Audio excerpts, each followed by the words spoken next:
పొంతి పిలాతు యేసు ప్రభుని సిలువుగా అప్పగించేటప్పుడు చేతులు కడుక్కున్నాడని మనకు తెలుసు. అప్పుడేమో చేతులు కడుక్కున్నాడు, తర్వాత ఏమో బురద పూసుకున్నాడు. వాడు ఒక దరిద్రుడు అయిపోయాడు. తర్వాత చెప్పేవాడు లేకపోతే చెడిపోతారని అప్పట్లో యేసు ప్రభు విషయంలో కూడా తేడా పడేవాడు. కానీ భార్య చెప్పింది, ఆ నీతిమంతుని విషయంలో నువ్వు జోక్యం చేసుకున్నావంటే పోతావరా నువ్వు అని చెప్పి వార్నింగ్ ఇచ్చేసరికి అప్పుడు చేతులు కడుక్కున్నాడు. ఈ నీతిమంతుని యందు నాకే దోషం కనపడలేదు అని. దోషం కనపడని నీతిమంతుని నువ్వే సిలువకు అప్పగించి తర్వాత నువ్వే కాపలా వాళ్ళ మాట విని కాపలా పెట్టావు. తర్వాత ఆశ్చర్యకరమైన సమాచారం వచ్చింది, ఆయన పునరుద్ధానం చెందాడు. భయం ఉండొద్దు, వానికి భయం లేదు. పొంతి పిలాతు, హేరోదు, భూరాజులు, అలాగే అన్యజనులు, అంటే విశ్వసించిన వాడు దేవుని బిడ్డ, క్రైస్తవుడైతే విశ్వసించని వాడు అన్యజనుడు. ఈ సంగతి భక్త దావీదు ముందే పలికాడు. అన్యజనులు ఎలా అల్లరి రేపుచున్నారు, జనములు ఎలా వ్యర్థమైన దాన్ని తలంచుచున్నారు. భూరాజులు, అధిపతులు దేవునికిని ఆయన అభిషిక్తునికిని విరోధముగా గుంపు కూడి ఉన్నారు అని ఆనాడు ముందే ప్రవచించాడు దావీదు. అయితే అదే వచనాన్ని ఇక్కడ ఎత్తి దేవునికి ప్రార్థన చేస్తున్నారు అపోస్తలులు. ఎందుకు ప్రార్థన చేయాల్సి వచ్చిందంటే, ఈ రెండు కార్యాలతో 8,000 మంది విశ్వాసంలో చేర్చబడేసరికి వాళ్ళందరికీ కలవరం స్టార్ట్ అయింది. దేందిరా, తాతల ముత్తాతల దగ్గర నుంచి కలిగి ఉన్న విశ్వాసాన్ని ఇంత సులువుగా తొలగించేసి మరొక దానిలోకి ఈజీగా తీసుకెళ్ళిపోతున్నారు, ఇదేమిటి అని వాళ్ళకి ఆశ్చర్యం కలిగి కలవరం పుట్టి వాళ్ళందరూ ఏకమయ్యి, ఇప్పుడు మెజారిటీది బలమైద్ది కానీ మైనారిటీది బలమైద్దా? మెజారిటీ ఎటు చెబితే అటే నాయకులు, అధికారులు, అధికారాలు, న్యాయపీఠాలు అన్నీ మరి మెజారిటీకే సపోర్ట్ చేస్తాయి. ఎందుకంటే వాటి ఉనికి ఉండాలంటే మెజారిటీ సపోర్టింగ్ ఉండాలి. మైనారిటీది ఏముంది, వాళ్ళు ఎంత ఆఫ్టర్ ఆల్. కాబట్టి మెజారిటీ ఇష్టపడితే మైనారిటీని ఎంత టార్చర్ అయినా చేయొచ్చు. దానికి అధికారులు, నాయకులు, రాజులు, న్యాయపీఠాలు, న్యాయస్థానాలు అన్నీ కలిసి వంతపాడతాయి. లేకపోతే అందరి అధికారాలకు ఎఫెక్ట్ అయింది కదా. కాబట్టి మరి ప్రజలు ఏం కోరుకుంటున్నారు, దాన్నే మనం చేయాలని భూరాజులు కూడా ఇష్టపడతారు. హేరోదు గాడైతే ఇంకా నీచుడు. వీడు తర్వాత ఏం చేస్తాడో తెలుసా, యాకోబును ఖడ్గం చేత చంపిస్తాడు. యూదులకు ఇష్టమైందని వాళ్ళకి ఇష్టమైనట్టు ఏది కావాలంటే అది చేసే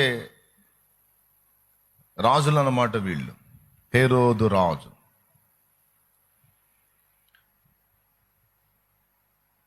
ఇప్పుడు జబ్బు వచ్చినోడిని జబ్బులో ఉంచకుండా వాని స్వస్థపరచడం అనేది పాపమా? అది సమాజానికి నష్టం కలిగించేదా? అది నేరమా? అది ద్రోహమా? అది అన్యాయమా? 40 సంవత్సరాల నుంచి కాళ్ళు లేక పాపం ఎటు పోవాలన్నా ఒకటి మీద ఆధారపడే బ్రతుకు వాడు బ్రతుకుతున్నాడు. మనకు తెలుసు అపోస్తల కార్యం 3లో ప్రతిదినము దేవాలయమునొద్ద కూర్చుండి భిక్షమడుగుకొనుటకాయి కొందరు వాణ్ణి మోసుకొని వచ్చుచూ ఉండిది అనుంది. కొంతమందికి రెగ్యులర్గా డ్యూటీ వాడిని మోసుకొని తీసుకురావాలి, గుడి దగ్గరికి, మందిరం దగ్గరికి, మళ్ళీ మోసుకొని పోవాలి. ప్రతిదినం వాళ్ళకి డ్యూటీ. అంటే పాపం వాడు రాలేడు, వాడంతటి వాడు పోలేడు. అంటే దాదాపు 40 సంవత్సరాలు ప్రక్కవారి మీద ఆధారపడి బ్రతుకుతున్నటువంటి వాని జీవితాన్ని మంచిగా 40 ఏళ్ళ వయస్సు అంటే సంపూర్ణంగా ఎదిగినటువంటి వాడు మంచి ఆరోగ్యవంతుడై ఉండి కూడా చక్కగా తన పని తను చేసుకొని ఇతరులను పోషించాల్సిన పొజిషన్లో ఉన్నోడు బాబు దయ చూపండి, బాబు ధర్మం చేయండి అని మరి యవన ప్రాయంలో మంచి శక్తితో ఉన్నోడు 40 ఏళ్ళంటే పూర్తిగా బాడీలో ఉన్నటువంటి ప్రతిదీ కూడా బాగా పనిచేసేటువంటి సమయం. అలాంటి సమయంలో వాడు అడుక్కుని బ్రతుకెళ్ళ తీస్తున్నాడంటే ఎంత దుర్భరమైన జీవితం. అలాగా రోగబంధకాల్లో అవిటితనంలో ఉన్నటువంటి పరిస్థితుల్లో ఉన్నాడిని బాగు చేశారు. జరిగిన సూచక్రియ చూసి దాదాపు 5,000 మంది విచ్చలవిడిగా జీవించే బ్రతుకులు, అడ్డదిడ్డంగా జీవించే జీవితాలు ఒక్కసారిగా ప్రభు వైపు తిరిగి మంచి వ్యక్తులుగా మారిపోయారు. అంతకుముందు ఒక 3,000 మంది కూడా తప్పుడు జీవిత విధానాన్ని విసర్జించి మారు మనసు పొంది ప్రభునామంలో సంఘములో చేర్చబడ్డారు. దేవుని శక్తి చూపించి 2 కార్యాలు జరిగించి దాదాపు 8,000 మంది జీవితాలనే పాపము నుండి, లోకము నుండి, చెడుతనం నుండి, సమాజ కంటకులుగా ఉన్న పరిస్థితి నుంచి సమాజ క్షేమం కోరే వ్యక్తులుగా, సమాజ హితులుగా వాళ్ళని మార్చటం జరిగింది. దీనివల్ల సమాజానికి నష్టం జరిగిందా, మేలు జరిగిందా? నోరున్న వాళ్ళందరూ చెప్పండి. మేలు జరిగిందా, కీడు జరిగిందా? మరి సమాజానికి వీళ్ళు చేసే పని వల్ల మేలు జరుగుతుంటే, మంచి జరుగుతుంటే, చెడుతనం తొలగిపోయి మంచి ఫెరడవిల్లుతుంటే దానికి వ్యతిరేకంగా గుంపు కూడటం ఏంటి? అంటే సమాజం నాశన కోపంలో ఉండాలి, చెడుతనంలో ఉండాలి, భ్రష్టత్వంలో ఉండాలి, నీచత్వంలో ఉండాలి, అలా సర్వనాశనమైపోతూనే ఉండాలనేదా ఈ రాజులు రంగప్పల కోరిక? అసలు ఏంటి వీళ్ళ హృదయవాంఛ? మొత్తానికి 40 సంవత్సరాలు కుంటితనంతో, అవిటితనంతో ప్రక్కవాళ్ల మీద ఆధారపడి బ్రతికినటువంటి వాడు ఈరోజు తనంతట తాను లేచి నిలిచి నడిచి గంతులేస్తున్నాడు. ఆ పరిస్థితుల్లోకి తీసుకొస్తే అలా స్వస్థపరిచిన వారిని, భక్తి పరులని కొరడాలతో కొట్టించి గట్టిగా బెదిరించి విడుదల చేశారంట. ఏమని బెదిరించారో తెలుసా? మర్యాదగా ఈ నామమును బట్టి ఈ కార్యాలు చేయటం మానుకోకపోతే, ఈ చెడిపోయిన వాళ్ళని మంచోళ్ళుగా మార్చటం అనేది మీరు మానుకోకపోతే, ఈ దయాలు పట్టిన వాళ్ళని విడిపించటం మీరు మానుకోకపోతే, ఈ తాగుబోతోళ్ళను మార్చటం మీరు మానుకోకపోతే, ఎందుకంటే మా బార్ షాపులన్నీ వెలవెలబోతున్నాయి, ఎప్పుడు కళకళాడిపోయాయి. ఆ సొమ్ముతో ఏదో ప్రభుత్వాలు రన్ చేసుకునే వాళ్ళం. మరి ఇప్పుడు మీరు విస్తరించి ఆ బార్ షాపులన్నీ మూతపడేటట్టు చేస్తున్నారు. బేరాలు లేవు బార్ షాపులకి, చాలా చోట్ల బార్ షాపులు ఎత్తేసుకుంటున్నారు. ఎందుకు ఎత్తేసుకుంటారంటే తాగుబోతులు మారిపోతున్నారు. ఎందుకు మారుతున్నారంటే మీరే, మీ వల్లనే. ఈ తాగుబోతుల్ని మార్చటం అనేది మీరు మానుకోవాలి. ఈ వ్యభిచారంతో వెచ్చలవిడిగా బ్రతికే వాళ్ళని మార్చటం మీరు మానుకోవాలి. ఈ పెళ్లి చేసుకొని 3 రోజుల్లో తన్నుకొని విడాకులు తీసుకునే వాళ్ళని మార్చటం మీరు మానుకోవాలి.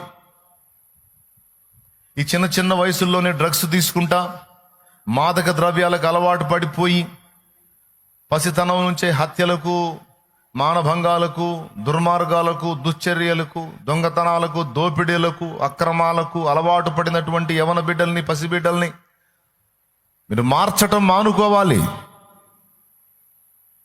ఇలాంటి పనులు చేసి మీరు దేశానికి ఎంత అన్యాయం చేస్తారో మీకు తెలుసా? తట్టుకోలేకపోతున్నాం మీ అన్యాయాలు. మాకు కూడు లేకపోయినా పర్వాలా, కులం కావాలి. మీరు కులాన్ని అంతా కలిపేస్తున్నారు. ఏనాడు పుట్టిందో, ఎప్పుడు పుట్టిందో ఈ కుల గజ్జి. ఈ గజ్జితో గోకుంటుంటే ఉండే ఆనందం మీకేం తెలుసురా? మీకేం తెలుసు? దానిలో ఉండే ఆనందం, పరవశం. ఒంటికి ఎలర్జీ వచ్చి ఏబు చిలపెంకుతో గోక్కున్నాడు. మేము సీసా పెంకులతో గోక్కున్నా మాకు అనగదు. ఈ కులగజ్జి అంత మాధుర్యంగా ఉంటుంది, అంత అమోఘంగా ఉంటుంది. దాన్ని గలిపేస్తున్నారు మీరు. కులం లేదు, ఏం లేదు, అంతా సమానమే అని. ఎట్లనో కష్టపడి అప్పటి నుంచి ఇప్పటిదాకా ఆ పునాది పోకుండా తెచ్చుకుంటున్నాం మేము. ఆ కులం అనే పునాది పోయిన నాడు మా అధికారాలన్నీ కూలిపోతాయి. మాకు తెలుసా సంగతి. మీరందరూ ఏకమై వచ్చి అంతా ఈక్వల్ చేసి ఆడ పెడుతున్నా. మేమేదో కష్టపడి ఈ కుల పునాది వేసుకుంటే. కాబట్టి ఇట్లాంటి మంచి పనులు, వాళ్ళ దృష్టిలో చెడ్డ పనులు, ఇట్లాంటివి మానేయాలి మీరు. సమాజాన్ని బాగు చేయటం అనేది మానేయాలి. అన్నిటికంటే గొప్ప విషయం ఏంటంటే, ఏదో సాతాను పుణ్యమా అని అందరూ కలిసి నరకానికి పోవటానికి రెడీ అవుతుంటే మీరు ఆ యేసు ప్రభు గురించి చెప్పి అందరినీ పరలోకం చేరుస్తారా? పరలోకం వాళ్ళు బతికున్నంత వరకు శరీరాలతో భూమి మీద మా పెత్తనం కింద ఉండాలి. సచిన తర్వాత సైతాన్తో కలిసి నరకానికి పోవాలి.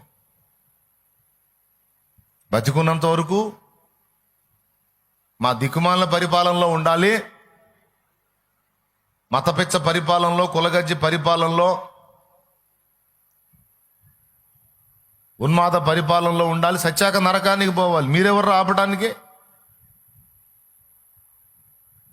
కాబట్టి మీకు కొరడా దెబ్బలు తప్పవు, మీకు దిక్కుమాలిన తీర్పులు తప్పవు, మీకు దుర్మార్గపు తీర్పులు తప్పవు. మీకు మీ ప్రభువు కూడా అన్యాయపు తీర్పేగా. మీ ప్రభువుకి అన్యాయపు తీర్పే, మీకు కూడా అన్యాయపు తీర్పులు తప్పవు అని భూరాజులు ఏకమై, హేరోదు, పొంతి పిలాతు ఏకమై అప్పుడు మరి అపోస్తలుల్ని పట్టుకొని మరి వాళ్ళు చేసినటువంటి ఈ కుంటివాడికి కాళ్ళు ఇచ్చిన ఈ మహాపాపానికి గాను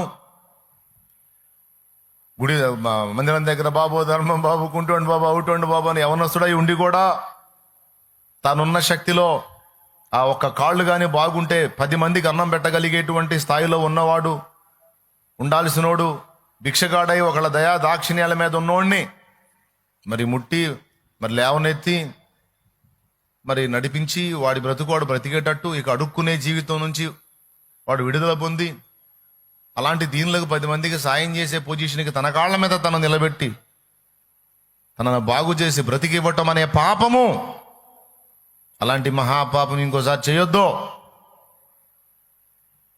ఎంత పాపం చేశారో తెలుసా? రోజు హాయిగా ఏ పని లేకుండా గుడి దగ్గర కూర్చొని అడుక్కునేవాడిని ఇక ఇప్పుడు రోజంతా కష్టపడి పనిచేసేటట్టు చేశారు మీరు. హాయిగా కూర్చొని అడుక్కునే సుఖ విలాసవంతమైన జీవితాన్ని పాడు చేసి ఇప్పుడు ఇంకెవడేస్తాడు వాడికి భిక్షం? చెడగొట్టేశారు ఆ మంచి జీవితాన్ని, అవిటి జీవితాన్ని. 2 కాళ్ళు ఇచ్చి బాగు చేసి స్వస్థపరిచి అంతటితో బాగు చేసి వదిలేశారా? మళ్ళీ 5,000 మందిని బాగు చేశారు. తాగుబోతోళ్ళని, వ్యభిచారపోళ్ళని, వెచ్చలవిడి జీవితాల వాళ్ళని, దొంగ వాళ్ళని, ఏమండి దరిద్ర బ్రతుకుతున్న వాళ్ళని, విడాకులకు సిద్ధమైన వాళ్ళని, కేసులు పాలైన వాళ్ళని మొత్తాన్ని కలిపి మీరు సమాధానపరిచి వాళ్ళ జీవితాలు మార్చేస్తున్నారు. మీరు ఇలాంటి మంచి పని చేస్తున్నారు. మీరు చేయకూడదు, ఇది చెడ్డ పని. ఎవడి జీవితానికి ఎవడకర్త?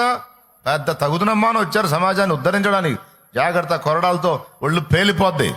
మీ గురువునే వదిలిపెట్టలే మేము. మీరెంత మీ గురువునే పట్టుకొని చంపి సిలివేసిన వాళ్ళం అయితే మేము పెద్ద బయలుదేరారు పోటుగాళ్ళు. జాగ్రత్త అని గట్టిగా బెదిరించి మళ్ళా ఎగస్టాల్ చేస్తే శాల్తీలు లెగుస్తాయని వార్నింగ్ ఇచ్చి విడుదల చేశారు. అపోస్తలులకి బాధ కలిగింది, సంతోషం కలిగింది. బాధ ఎందుకు కలిగిందంటే, చేసింది మంచి పని అయినప్పుడు హర్షించి, సంతోషించి, ప్రశంసించి, ప్రోత్సహించాలి కానీ మంచిని జరిగించిన వాడినేమో ద్వేషించి, చెడును జరిగిస్తున్న వాడినేమో ప్రోత్సహించే ఈ దిక్కుమాలిన సమాజం ఎప్పుడు మారిద్ది? ఈ దుర్మార్గం ఏంది? నిజముగా లోకము దుష్టుని యందున్నది అని ప్రభువు చెబితే ఏమో అనుకున్నాం. నిజంగా దుష్టుడే ఈ లోకమున వెళ్తున్నాడు అని బాధ కలిగింది. రెండు కలిగినాయి అని చెప్పా. బాధ కలిగింది, సంతోషం కలిగింది. బాధ ఎందుకు కలిగిందంటే చెడు జరిగించేవాడినేమో ప్రోత్సహిస్తున్నారు. ఏమండి, బీదల సొమ్ము దోచుకునే వాళ్ళకేమో కొమ్ము కాస్తున్నారు.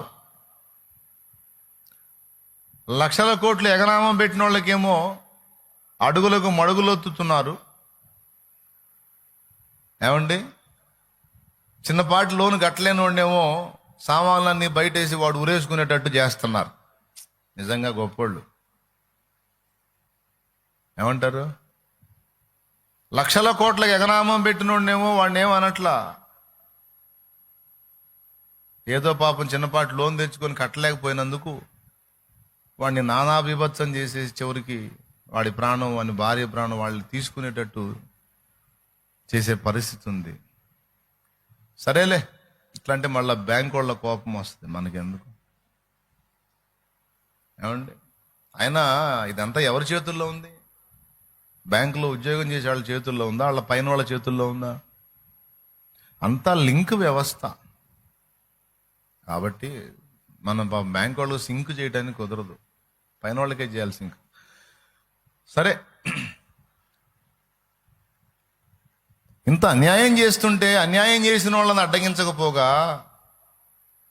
జరుగుతున్న అన్యాయాన్ని ఎదిరించి సమాజానికి మంచి చేసి, సమాజానికి హితవు చేసి, చెడిపోయిన జీవితాల్లో ఉన్న వాళ్ళకి ప్రేమ, శాంతి, కరుణ, దయ మొదలైనవి పంచి జీవితాలని మార్చి సమాజానికి నిజంగా మేలు చేస్తూ, ఏమండి, ఇప్పుడు దిక్కుమాలిన తీర్పులు ఇచ్చిన వాళ్ళు, దిక్కుమాలిన పరిపాలన జరిగించే వాళ్ళు, ఇందులో సింహభాగం మెజారిటీ క్రైస్తవ కళాశాలలోనే చదువుకున్న దౌర్భాగ్యులు ఉంటారు. దేవునికి స్తోత్రం. యేసు ప్రభు నమ్ముకున్న బిడ్డలు వచ్చి ఇక్కడ పరిచర్య చేసి హాస్పిటల్ పెడితే అందులో ట్రీట్మెంట్ పొంది ఉంటారు, కాలేజీలు పెడితే అందులో చదివేడిసి ఉంటారు, తల్లిపాలు తాగుతారు, అమ్మ రొమ్ము గుద్దుతారు. కనీసం కృతజ్ఞత లేని హీనులు అని నేను అనటానికి ఏమాత్రం బాధపడట్లేదు, వెనకాడట్లేదు. సరేలే, ఇప్పుడు దుర్మార్గం ఆటే కాలం నడిచిద్దా? పైన ఒకడు ఉన్నాడుగా, అంతా నా చేతుల్లోనే ఉందని మనిషి వెర్రవీగుతాడు, ఎగురుతా ఉంటాడు, ఎగరనిచ్చి ఒక్కటే ఒక కోటింగ్ ఇస్తాడు, అంతే. ఇక మళ్ళీ వీడికి నామరూపాలు ఉండవు. అలాంటోడు పైన ఒకడు కూర్చొని ఉన్నాడు. అలాగ తొందరపడాడు ఆయన. ఆయనకి పేషెన్స్ ఎక్కువ, ఓర్పు ఎక్కువ. స్తోత్రం చెప్పండి మీరు, రెండు చేతులు ఎత్తి గట్టిగా చెప్పండి మరి. అది సంగతి.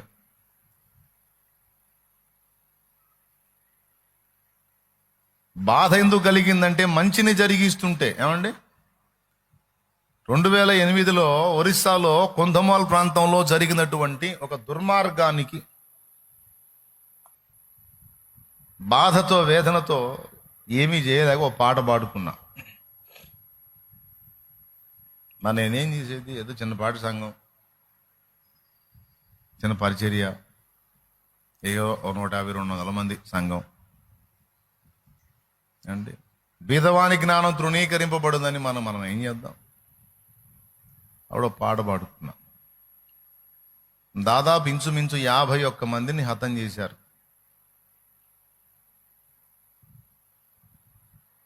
ఒక స్వామీజీని నక్సల్స్ చంపితే అది క్రైస్తవుల ద్వారానే జరిగిందని ఇల్లు తిరిగి క్రైస్తవుల్ని పట్టుకొచ్చి ఒరిస్సాలోని కొంధమాల్ జిల్లాలో, కొంధమాల్ అనే ప్రాంతంలో 51 మందిని హతం చేశారు. అప్పుడు అది సమాజం అనుకున్న విషయం, న్యూస్లో వచ్చిన విషయం.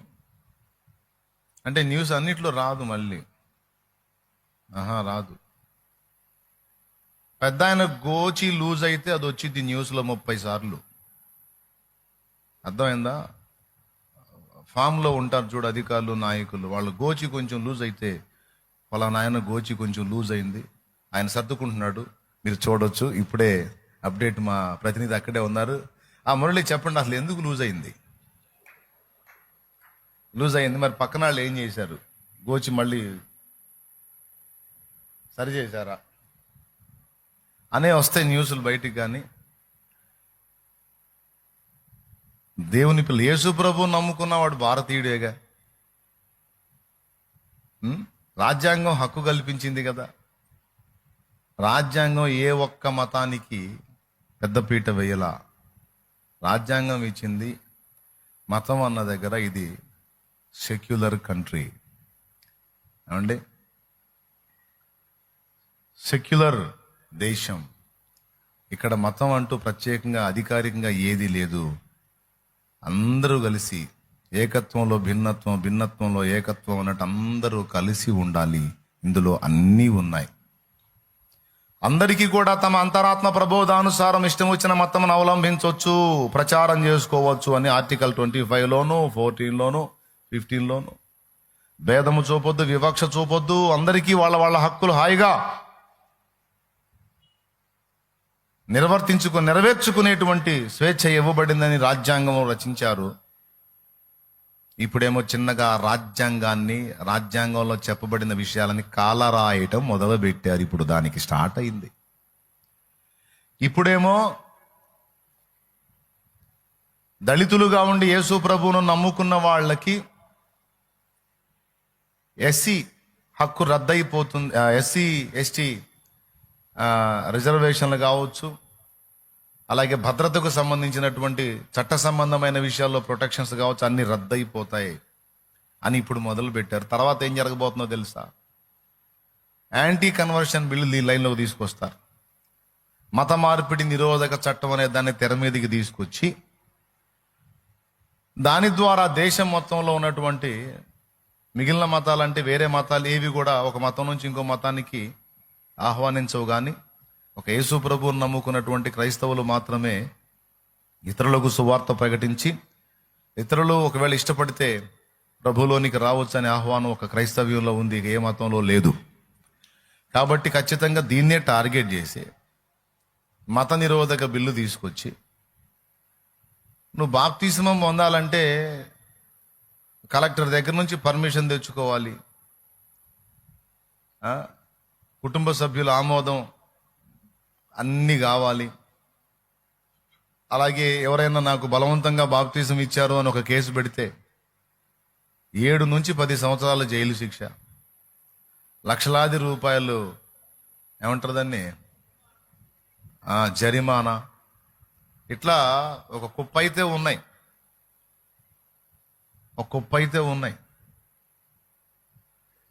ఇవన్నీ నెరవేరిస్తేనే ఒకడు బాప్తిస్మం పొందాలి, యేసుప్రభు బిడ్డగా మారాలి, లేకపోతే కష్టం అని తర్వాత ఒక దిక్కుమాలిన చట్టాన్ని ఇప్పటికే కొన్ని రాష్ట్రాల్లో అమలు చేస్తున్నారు. అది టోటల్ ఇండియా మొత్తం అమలు చేయడానికి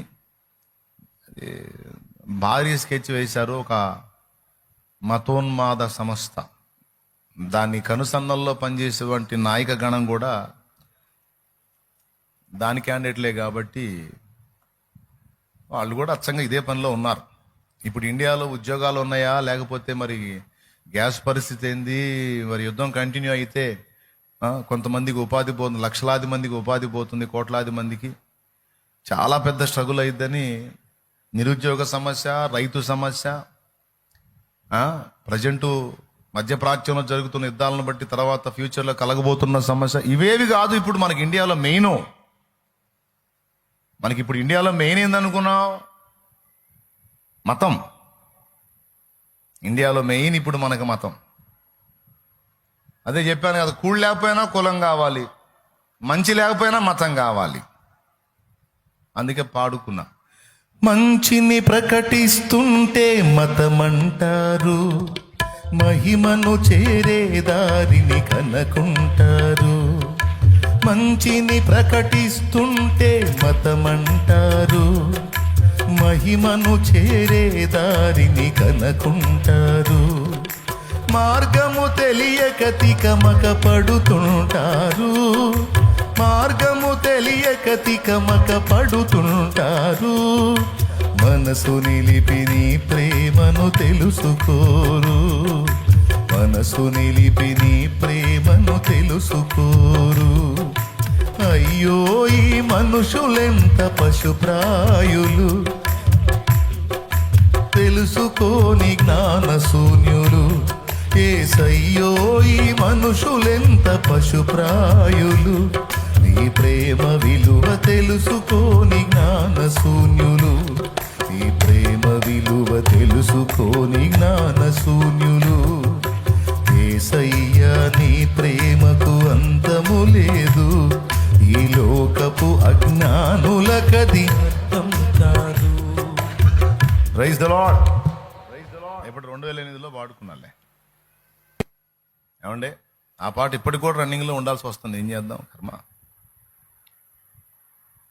బాయ్ జాగ్రత్తగా వింటున్నారా మీరు? వింటున్నారా? ఇప్పుడు మనకి ఏం కావాలి? కూడు లేకపోయినా కులం కావాలి, మంచి లేకపోయినా. దానికోసం ఇప్పుడు మన నాయకులు, అధికారులు అసలు దైవభక్తి సంపన్నులు, నిజంగా వాళ్ళ భక్తి కార్యక్రమాలు, వాళ్ళ దైవభక్తి కార్యక్రమాల వల్ల ఆంధ్ర రాష్ట్రం ఇప్పుడు అన్ని భారతదేశంలో ఉన్న అన్ని రాష్ట్రాల కంటే కూడా గొప్ప రాష్ట్రం అయిపోయి పక్క రాష్ట్రాలకు కూడా అప్పిచ్చే స్థాయికి వచ్చేసింది ఆంధ్ర రాష్ట్రం. తెలుసా? భక్తిపరులైనటువంటి నాయకులు, దేవుడు దేవుడు దేవుడు దేవుడు దేవుడు అని భక్తి చేసే నాయకులు మనకు పాలకులైనందుకు. అర్థమైందా? ఇప్పుడు ఎట్లా మారిపోతుందో తెలుసా మన ఆంధ్రప్రదేశ్? తెలుసా మీకు? Full sound. మన దగ్గర నిరుద్యోగ సమస్య లేదు, రైతాంగ సమస్య లేదు, విద్య వైద్య ఆరోగ్య సమస్యలు లేవు. ప్రభుత్వ ఆసుపత్రుల్లో మంచి సూపర్ వైద్యం అందుతుంది. అబ్బో, మామూలు వైద్యమా? మామూలు విషయమా? ఓ అమ్మో, అమెరికా ఆసుపత్రులు ఏం జరిగిపోతాయి అసలు ఇండియాలో మన ప్రభుత్వ ఆసుపత్రులు. కాబట్టి అన్నీ అద్భుతంగా సుభిక్షంగా ఉన్నాయి. ఎందుకున్నాయి తెలుసా? మన నాయకుల దగ్గర నుంచి స్పీకర్ల దాకా అందరూ దైవభక్తి పరాయణులు, నిరంతరం దైవనామ సంస్మరణలోనే. అర్థమైందా? దైవనామ సంస్మరణ జరిగిస్తూ పరమత ద్వేషాన్ని వెళ్ళగక్కుతూ మరి ఎల్లప్పుడూ కూడా భక్తి ప్రపత్తులతో మహనీయులు పరిపాలన చేస్తున్న కారణం చేత ఏమండి మరి ఇప్పుడు మనకు అన్ని విషయాల్లో అంతా సుభిక్షం. మన రాష్ట్రంలో ప్రశాంతత, మన దేశంలో కూడా సమృద్ధి. ఇండియా ఏందనుకున్నారు మీరు? పక్క దేశాలకు అప్పిస్తాం తెలుసా మీకు? తెలీదా? తెలుసుకోండి. ఎందుకు? పైన దైవభక్తి పరాయణులే, క్రింద దైవభక్తి పరాయణులే అందరూ. ఏమండి అందరూ అంత దైవ దైవ దైవ నిరంతరం దైవ ధ్యానం. ఎంత భక్తి పరులు అంటే ఇంకే మతాన్ని కూడా ఒప్పుకోరు. మళ్ళీ ఎలక్షన్ వచ్చినప్పుడు మాత్రం మసీదులోనేమో టోపీ, చర్చిలోనేమో హల్లెలూయా, గుళ్ళోనేమో భజన. ఏంది అటు చూస్తారేంది? అందరూ కావాలి, నాకు అందరూ సమానమే. అయ్యో అవునా? మరి లేకపోతే నీ నియోజకవర్గంలో అసలు సమస్యలే లేనట్టు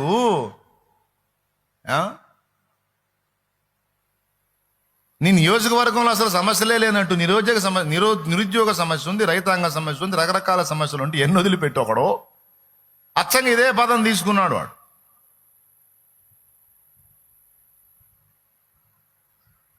మతం మతం మతం మతం మతం వెలుచూపులకి ఏదో దైవభక్తి పరాయణలాగా బిల్డప్, లోపలేమో ఎవరి దయ కోసమో తిప్పలు.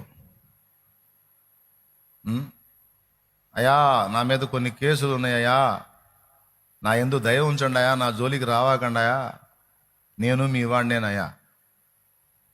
నేను ఇప్పుడున్న పక్షాన్ని నమ్మలేను, అంతకు ముందున్న పక్షాన్ని కూడా నమ్మలేనయ్యా.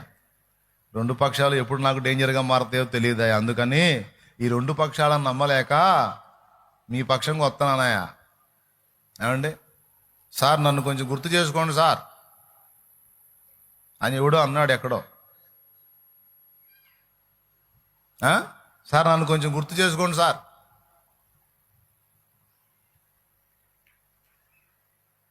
అట్లా మరి వాళ్ళ దయ కావాలంటే ఇక్కడ మత సంబంధమైన చిచ్చులు పెట్టి మత సంబంధమైనటువంటి దుర్మార్గాలు చేసి వాళ్ళ ముందు కనపడితే మంచిది నాయనా మంచిది, నీవును మా బోటి వాడవైతివి, అందరము కలిసి దేశమును ఒక దారి చేద్దాం, మంచిది. అక్కడ కూడా మాకు ఒక ఆయుధంలాగా నీవు దొరికావు నాయన. శీఘ్రమే ఏమండి పెళ్లిగా నోటికి కళ్యాణ ప్రాప్తి రస్తు, పెళ్ళే నోటికి సుపుత్ర ప్రాప్తి రస్తు అంటారు కదా, నీకు కేసుల నుంచి విడుదల రస్తు అని పెడతారన్నమాట. ఏయా వాక్యం చెప్పకుండా ఏం చెబుతున్నా నేను అంటే, దేశం నాయన, దేశం, రాష్ట్రం, పాపం పరిపాలించేవాడు, పాపం చిత్తశుద్ధి కలిగి పరిపాలిస్తున్న ముఖ్యమంత్రి గారు, పాపం ఆయనకి ప్రశాంతత లేదు. ఈ చిత్తోళ్ళంతా లేచి చెత్త చెత్త చేసి గందరగోళం చేస్తుంటే ఆయన ఏం చేసి, ఆయన అనుభవజ్ఞుడు ఆయన ఉండి కూడా గుటకలు మింగుతా చూస్తున్నాడు. చెబుతాను ఆగండి రాని, దేవునికి స్తోత్రం. ఏం చేస్తాడు ఆయన మాత్రం? ఇక్కడ ఎవరి పథకాలు వాళ్ళకు ఉన్నాయి. ఇప్పుడు ఈ చిత్తగా లేచి చెత్త పనులు చేసి పార్టీని దరిద్రం చేసి పార్టీకి దరిద్ర పేరు తీసుకొచ్చి చండాలని చేస్తుంటే కడుపు మండిపోదు కష్టపడి పార్టీ నిలబెట్టుకున్న వాళ్ళకి? మరి అందరూ కావాలరా మనకి, ఏదో ఆ ఎలక్షన్లో ఏదో కాస్త అడావుడి చేశాం కానీ అయిపోయిందిరా, ఇప్పుడు అందరం కలిసిమెలిసి ఉండాలిరా నాయన, మనం అట్లా విడిపోకూడదురా, అట్లా ఉండకూడదురా అని చెప్పిన వింటారా ఈ చెత్తోళ్ళు? ఆ చెత్తోళ్ళ పథకాలు వాళ్ళకు ఉన్నాయి. అందుకని తమను తాము ప్రొటెక్ట్ చేసుకోవడానికి దేవుణ్ణి అడ్డం పెట్టి, తమను తాము కేసుల నుంచి బయటకు తెచ్చుకోవడానికి మతాన్ని అడ్డం పెట్టి వాళ్ళు పడుతున్న పాటలు, చేస్తున్న ఫీట్లు పగలబడి నవ్వుతున్నాం. ఎందుకంటే ఎవడేం చేసినా ఉరి మంగళం మీద పడ్డాడంటే ఎవడు వెనకడికి, ప్రతి ఒక్కడు ఉరి మంగళం మీద పడ్డట్టు ఉరి వచ్చి క్రైస్తవుల మీద పడుతున్నా. ఎందుకు? క్రైస్తవులు శాంతి కాముకులు. వేరే మతాల వాళ్ళు అయితే పళ్ళు లేదా దంతారు, వీళ్ళు తన్నరు, తిట్టరు, కొట్టరు, తంతేనే తనులు నిండిపోతారు, గొర్రెల్లా తల ఉంచుకుంటారు. వీళ్ళకి తెలిసింది ఒకటే, శాంతి ర్యాలీ. మహా అయితే ఏం చేస్తారా మీరు? శాంతి ర్యాలీ చేస్తారు, అంత మించి ఏం చేస్తారు? లేకపోతే నలుగురు సేవకులు, నలుగురు ఐఏఎస్లు, ఐపీఎస్లు, ఎవరో మాజీలు ఉంటారు కదా, వాళ్ళని తీసుకొచ్చి కూర్చోబెట్టుకొని కాస్త మీటింగ్ పెట్టుకుంటారు. ఓల్డ్ రాజకీయ నాయకులు కొంతమంది. నేను మొన్న ఒక విషయం చూసి చాలా బాధపడ్డా. మొన్నటిదాకా ఒక వ్యక్తిని అనుకున్నాం, పర్వాలేదు, కాస్త రాజకీయంగా అనుభవం కలిగిన వాళ్ళలాగా ఉన్నాడు, కొంచెం పనికొచ్చేటట్టున్నాడు దేవుని పనికి అంటే. ఈ వ్యక్తి పర్వాలేదు అనుకున్నాడు, అలా వేదిక ఎక్కటం, సేవకులను తిట్టడం, మళ్ళా సేవకుల ఐక్య వేదిక అని పెట్టి ఆహ్వానం పలకటం. సేవకుల ఐక్య వేదిక, అందరం కలిసి పోరాడదాం, అందరం కలిసి ప్రభుత్వాన్ని ప్రశ్నిద్దాం, రాష్ట్ర కేంద్ర ప్రభుత్వాల దృష్టికి దీన్ని తీసుకెళదాం, అందరం కలిసి మనం ఫైట్ చేద్దాం, క్రైస్తవులకు అన్యాయం జరుగుతుంది, దళిత క్రిస్టియన్లకు అన్యాయం జరుగుతుంది అన్నప్పుడు నువ్వు వేదికనెక్కి అందరినీ సంఘటితపరిచే విధంగా వ్యాఖ్యలు చేయాలి. కానీ వాడొకడు ఉన్నాడు డబ్బులు దండుకుంటా ఉంటాడు, ఈడొకడు ఉన్నాడు డబ్బులు దండుకుంటా ఉంటాడు, ఈడి తేడా, వాడు కార్పొరేట్ పాస్టర్, ఈడు ఆ పాస్టర్, ఈడు ఈ పాస్టర్ అని ఈ డైలాగులు ఎందుకు బ్రదర్? నువ్వు అందరినీ సంఘటితపరచాలన్నప్పుడు నీ చేతనైతే అందరిని ఆహ్వానించు. వచ్చినోడు వస్తాడు, రానోడు రాడు, రానోడు తర్వాత అయినా వచ్చి జాయిన్ అయ్యేటట్టు నీ వ్యాఖ్య ఉండాలి. అంటే అన్యులు వచ్చి వీళ్ళ మీదే పడతారు. ఎవరి మీద? క్రైస్తవ సేవకుల మీద. మేము క్రైస్తవులకు సేవకులకు సపోర్ట్ అనుకుంటా వచ్చి ఐక్యవేదికలాగా పెట్టిన వాళ్ళు కూడా మైకు రాగానే మరి ఏం జరిగిద్దో ఏం మునిద్దో నాకు అర్థం కాదు. ఉన్న దిమాగ్ పోయి వాడు తేడా, వీడు తేడా, వీడు తేడా, వాడు తేడా. బాబు, నీతిమంతుడు లేడు, ఒక్కడు లేడు. ఇప్పుడు అందరినీ కలిపి తన్నబోతుంటే ఇప్పుడు వాడు తేడా ఇప్పుడు ఎట్లుందంటే 10 మందిని పట్టుకొని జైల్లో వేసారంట. ఇప్పుడు మొత్తం 10 మంది జైల్లో ముద్దాయిలే, మొత్తం జైల్లోనే ఉన్నారు. అరే ఎందుకు వచ్చిందిరా మనకి కర్మ, ఎందుకు ఇలా జరిగింది, ఎందుకు మనల్ని ఇంత చిన్న చూపు చూశారని వాళ్ళు ఆలోచించొద్దు. ఎందుకు మనకి గతి పట్టిందని జైల్లో కూర్చొని తిట్టుకుంటున్నారు ఒకడినొకడు. నువ్వు దరిద్రుడురా, నువ్వు దరిద్రుడు అంటే నువ్వు దరిద్రుడు అని చెప్పని ఒకడినొకడు తిట్టుకొని ఒకడినొకడు కామెంట్ చేసుకొని వాళ్ళు ఉన్నదే బాధల్లో అయితే ఆ బాధల సంగతి మర్చిపోయి తిట్టుకొని ఆనందం పొందుతున్న దౌర్భాగ్యపు స్థితిలో ముద్దాయిలు కూడా ఉండరు. కానీ మన క్రైస్తవుల్లో కొంతమంది ఏదో కష్టపడుతున్నట్టు బాధ్యతగా వ్యవహరిస్తున్నట్టు ఉన్న వాళ్ళలో కొంతమంది దగ్గర ఆ ధోరణి కనపడింది నాకు. నేను అంటున్నాను, సోదరులారా, మీరు చేసే పనులు మంచివి, చాలా సంతోషం, స్వాగతిస్తాం. మా చేతనైతే వచ్చి కలుస్తాం, లేకపోతే పంపుతాం సంబంధిత వ్యక్తుల్ని, మా మద్దతు తెలుపుతాం మీరు చేసే కార్యాలు. కానీ వేదికల మీద మైకు తీసుకున్నప్పుడు ఏదో పూనినట్టుగా ఆ పాస్టర్ అట్లా, ఈ పాస్టర్ ఇట్లా, వాడు దొంగ వీడు ద్వారా అని చెప్పని పతివ్రత పలుకులు. అసలు నేనైతే మాట్లాడుతున్నాను, అసలు నేను నీతిమంతుడిని, నా యందు ఏ దోషం లేదు, యేసుప్రభువే నా తమ్ముడు, నేను యేసుప్రభుకు పెద్దన్నని బిల్డప్లు ఇవ్వద్దు. వేదిక ఎక్కితే చాలు మైకి తీసుకొని ముందు సహోదరులారా, దైవజనులారా, ఏకంగండి, రండి మనం కలిసిపోదాం, పోరాడదాం రండి అని పిలుపునిచ్చి అందరినీ సమైక్యపరిచి. ఎందుకంటే దాడి జరుగుతుంది, దుర్మార్గం జరుగుతుంది, అన్యాయం జరుగుతుంది అన్నప్పుడు అందరినీ ఐక్యపరిచే విధంగా వ్యాఖ్యలు ఉండాలి. కానీ కొంతమందిని దూరం చేసేటట్టు వ్యాఖ్యలు ఉండకూడదు కదా. వాడు దొంగ వీడు దొర, వాడు తేడా వీడు మంచి అన్న. అసలు ఎవడు మంచో చూపించు నాకు, అసలు నేను తేలుస్తా వాడి మంచితనం ఏందో. నీతిమంతుడు లేడు, ఒక్కడు లేడు అన్నది దేవుని వాక్యం, లేఖనం.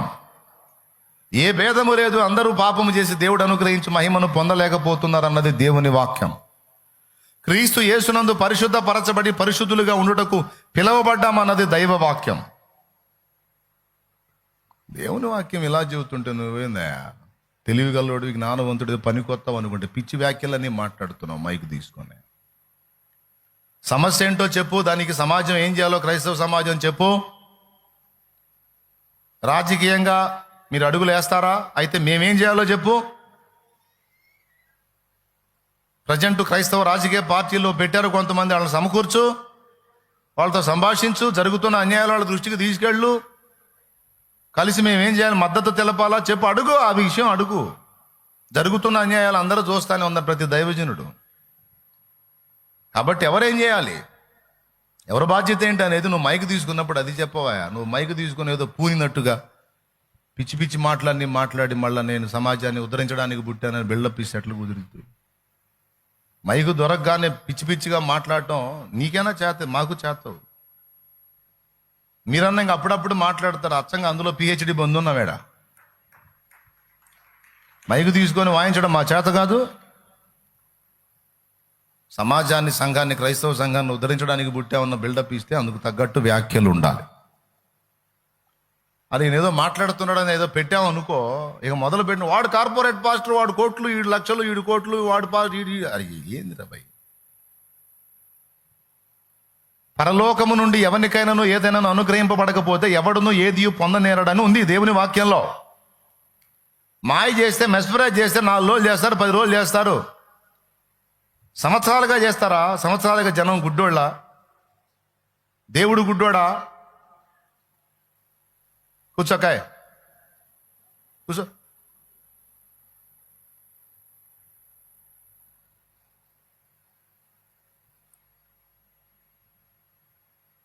ప్రజలకు తెలియదు, ప్రభువుకు తెలియదు. ఒక దైవజనుల్లో ఒక లోపం ఉంటుంది సోదరుడా.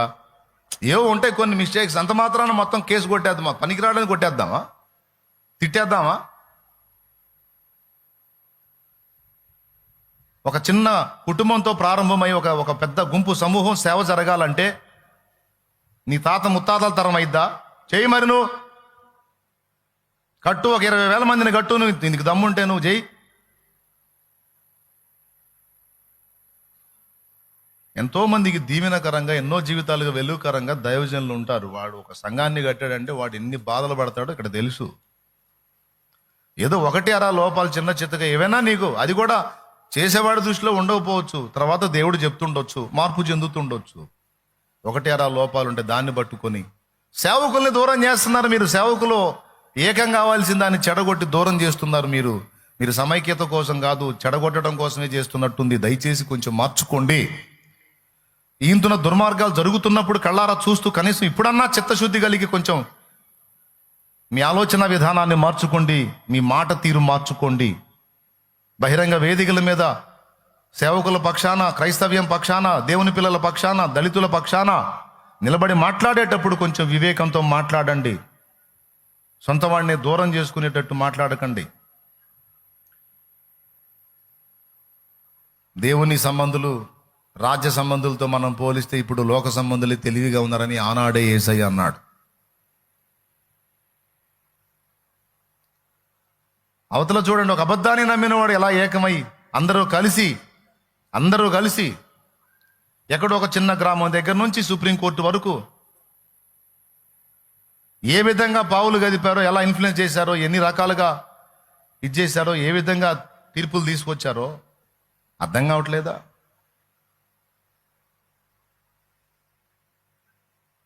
అర్థం కావట్లేదా? కాదు, మైకు దొరికితే చాలు ఏదో పూనికి దెమ్మటే పూని అసలు సంగతి వదిలిపెట్టేసి ఎక్కడెక్కడ చెత్త అంతా తీసుకొచ్చి మాట్లాడి టైం వేస్ట్. ఆ కూసినోడు కూడా మనసు మొదలు పెట్టారు సోది. ప్రతి ఒక్కడు ఇదే గొడవ. పాస్టర్లు తేడా. ఒకడు తీసే, ఇద్దరు తీసే, ముగ్గురు తీసే, ఇంకా మిగిలిన ఇక లోకం అంతా కొట్టుపోయింది. ఇంకెవడు లేడా దైవజనుడు? పోరాటాలు చేయటం లేదా, రావట్లేదా, స్పందించట్లేదా, మాట్లాడట్లేదా? రానోడిని వదిలేవయా, భయసుడు రాడు, ధైర్యం ఉన్నోళ్ళు ఉన్నారు కదా. అందరినీ సమకూర్చి సంఘటితపరిచి ఒక ఆలోచనను తీసుకొచ్చి మనం ఎవరికి హాని చేయొద్దు, కానీ మనకు జరుగుతున్న హాని విషయంలో మనం ఏ విధంగా అడుగులేయాలి అని ఒక ఆలోచన తీసుకొచ్చి వాళ్ళందరినీ సమైక్యపరిచి ప్రభుత్వం దృష్టికి తీసుకెళ్ళి మన వంతు పోరాటం మనం చేస్తే ఇప్పుడు కాకపోయినా కొంతకాలానికైనా సరైనటువంటి సమాధానం వస్తుంది కదా. ఆ ఆలోచన విధానాన్ని వదిలిపెట్టేసి వేరే రూట్లో వెళ్ళిపోతున్నారు.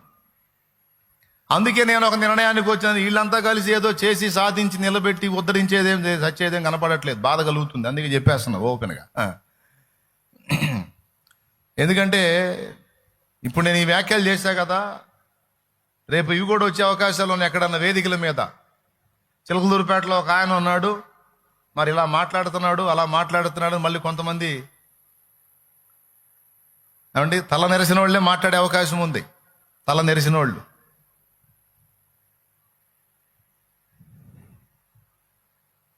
ఖచ్చితంగా ఒకరినొకళ్ళు కౌంటర్ వేసుకోవడం తప్ప అక్కడ ఉద్ధరించి సచ్చింది ఏం కనపడట్లా.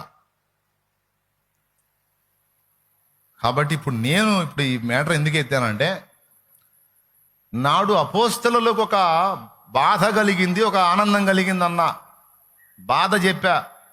ఇప్పుడు ఆనందం ఎందుకు కలిగిందో చెబుతా. చెప్పి నెక్స్ట్ ఏంటో కూడా చెప్తా, వినండి. ఆనందం ఎందుకు కలిగిందంటే, ఒకప్పుడు స్తబ్దంగా నిశ్శబ్దంగా ఉండేటువంటి ఈ ప్రాంతంలో ఈ రెండు కార్యాలతో ఒక్కసారి ఇన్ని వేల మందిని ప్రభు తన వైపు మళ్లించుకొని ఒక కదలిక తీసుకొచ్చి మత పిచ్చగాళ్లలో ఒక కలవరం తెచ్చాడని ఆనందం కలిగింది. మీకేం అర్థమై కొట్టారు? అర్థమయ్యే కొట్టారా? ఏమర్థమైంది? మీకు ఒక్క విషయం తెలియాలి. ఒకప్పుడు క్రైస్తవ్యం అంటే ఏమాత్రం పట్టించుకోని వాళ్ళు ఈరోజు ఎందుకు కలవరపోతున్నారో తెలుసా? వాళ్ళ అధికారాలు, వాళ్ళ నాయకత్వపు స్థాయిలు కూడా మర్చిపోయి చాలా చీప్ రాజకీయాల్లోకి పాపం ఎందుకు దిగజారిపోయారో, ఆ కర్మ, ఆ గతి వాళ్ళకి ఎందుకు పట్టిందో తెలుసా? భారతదేశంలోనూ, ఆంధ్రప్రదేశ్లోనూ, ఇతర రాష్ట్రాలలోనూ మునుపెన్నడూ లేనంతగా ఆత్మల రక్షణ జరుగుతుంది. దేవుడు కదులుతున్నాడు. సువార్త వ్యాపిస్తుంది. అన్యజనులు రక్షణలోకి వస్తున్నారు. ఇలా క్రైస్తవ్యం విస్తరిస్తుందన్న సంగతి నీకు నాకు తెలియదు, ఎందుకంటే అనాలిసిస్ మనం చెయ్యం. కానీ ఈనాడు అధికార వర్గాలు, నాయక వ్యవస్థ, కేంద్రమే గదిలి చివరికి ఇంత చీప్ రాజకీయాలకు దిగజారింది అంటేనే క్రైస్తవ్యం ఫోర్స్ ఏ విధంగా తగులుతుందో ఒక సాక్ష్యం ఇదే.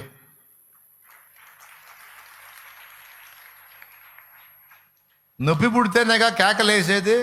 ఏమయ్యా చెప్పండి, నొప్పి లేకపోతే? నీళ్లలో చేయి పెట్టావు అంటావా? అదే చేయి పొయ్యిలో పెట్టావు అన్నదాకా ఉంటుందా? ఆ మంట తగలగానే సర్రమని గాలుది, ఓ అనుకుంటా కేకలేసుకుంటా బయటకు. అదే చేయి నీళ్ళల్లో పెడితే నీళ్ళల్లో ఏ నొప్పి ఉండదు, హ్యాపీ, ఎంతసేపు అయినా పెట్టగలుగుతాం. అదే చేయి తీసుకెళ్ళి పొయ్యిలో పెడితే మంట తగిలిందంటే మంట పుట్టి లెగుస్తాం. ఈరోజు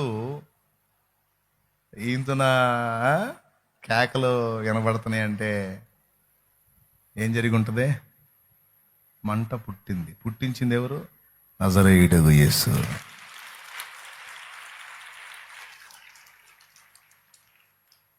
మన ఎత్తులు, పై ఎత్తులు, మన జిత్తులు, 80 సంవత్సరాల మన స్ట్రాటజీ మొత్తం ఏమైందిరా? లోకము ఆయన వెంట పోవచ్చున్నదే, అంతే పోయిద్ది, అంతే. నువ్వు ఎన్ని తిప్పలన్నవాడు. ఎందుకంటే ఆయన ఎవరిని బలవంత పెట్టాడు, అలా నడుచుకుంటూ వెళ్తుంటాడు. ఆయనలో ఉన్న ఆకర్షణ అది. ఆయనలో ఉన్న ప్రేమ, దయ, కరుణ, క్షమ, దేవత్వపు వ్యక్తిత్వ సౌందర్యం, త్యాగం, బలీయమైన ఆకర్షణ. మేము ఎవరిని బలవంత పెట్టం. మేము అసలు ఎవరిని బెదిరించి మతాలు ఇంతవరకు మార్చలేదు. అసలు ఈ మధ్య జరుగుతుంది. జాగ్రత్త, నువ్వు అది వదిలిపెట్టి ఇందులోకి రాకపోయి ఉంటే నీ జాబు లేపుతాం అనే కర్మ క్రైస్తవ్యానికి పట్టలేదు. పట్టలా. క్రైస్తవ్యం ఫోర్స్ ఏంటో తెలుసా? పోతే పోయింది వెధవ జాబు, నాకు యేసయ్య కావాలని ఇస్సలు అవతల పడేసి వస్తాడు రా బాబు యేసు ప్రభు దగ్గరికి ఒకడు. నువ్వేం చర్చికి పోతున్నావు అని తెలిసింది, మా కులంలోంచి వెళ్ళేస్తా, మా సంగతి తెలియదు నీకు అని కమిటీ మీటింగ్ పెట్టి పెద్దల్లో ఏమంటే దిక్కుమాలిన పెద్దలు కూర్చొని తీర్పులు తీర్చి బెదిరించి దేవుని మందిరానికి వచ్చేవాడిని ఆపుకునే కర్మ మిగిలిన మతాలకి. కానీ క్రైస్తవానికి నా తొక్కలో కులం లేదు, తోటకూర కట్ట లేదని చెప్పి ఎత్తాడ బగలు కొట్టి, పోండి మీరు అందరూ వెళ్ళేస్తే నాకేం దిక్కు లేదా? సంఘం ఉంది, ఏసై ఉన్నాడు, ఎవడు లేకపోయినా పర్లా, నాకు ఏసై ఉంటే చాలు అని తెగించి ఇస్సిరి అవతల కొట్టి వస్తారు. అది క్రైస్తవ్యం. ఎవరిని బలవంత పెట్టదో. కానీ క్రీస్తులో ఉన్న ఆకర్షణ అది. ఆకర్షణ, బలము. ఎందుకంటే ఆయన నిజమైన దేవుడు, సర్వశక్తి గల దేవుడు, పరిశుద్ధ దేవుడు, పాపులైన మానవుల కోసం ప్రాణం పెట్టి తిరిగి లేచిన దేవుడు, త్వరలో రాబోతున్న దేవుడు, ప్రాచీన సాహిత్యాలన్నీ ఏకమై సాక్ష్యం ఇచ్చిన దేవుడు యేసు ప్రభు అని జనము గుర్తుబట్టి పరిగెత్తుతున్నారు. పరిశుద్ధాత్మ దర్శిస్తున్నాడు, ఆత్మలు రక్షించబడుతున్నారు. పరిశుద్ధాత్మ మాట్లాడుతున్నాడు, హృదయాలు తిప్పబడుతున్నాయి. బాయ్ వింటున్నావా?